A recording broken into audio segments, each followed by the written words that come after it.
Druhou adventní neděli máme za sebou. Připomněli jsme si písmo Jana Křtitele. Svatý Jan Křtitel byl velice pozoruhodná osoba, jedl kobylky a med od divokých včel a chodil oblečen pouze ve velbloudí kůži. Evangelium je poněkud velice významnou osobností a píšou o něm všechny tady tyto evangelia, které vám se momentálně vypíšu. Můžete se na ně podívat, všechny si je krásně přečíst, to je váš úkol na tento týden. Co je ovšem zajímavé na Janu Křtitelovi, Jan Křtitel nám říká, aby jsme připravili Pánu cestu. Sám on ji Pánu připravoval.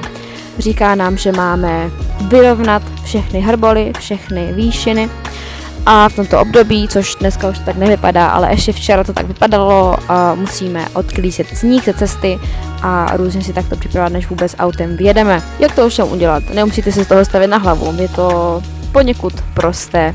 Šifra Evangelium. Jan Křtitel nám ovšem vzkazuje jednu velice důležitou věc a to je, že říká, on musí růst, já se však menšit. To platí i pro nás. Platilo to jak pro něj, tak platí to i pro nás. Nejsme my, křesťané středem vesmíru. Je to Pán. A právě podle toho bychom si měli i chovat. A když jsme u toho středobodu vesmíru, opravdu je centrem naší víry kostel? Vždyť přece Boží království je naprosto všude. Proto tento týden nezapomínejte být křesťany i mimo kostel. Toť ode mě vše, nezapomeňte zase navštívit náš Instagram, náš Facebook, kde budu přistát příspěvky o Janu Křtiteli, plus máme tento týden akci v Dolním Újezdě, takže přijďte. To je ode mě už opravdu vše, týden si do mě odpočiňte. Pa!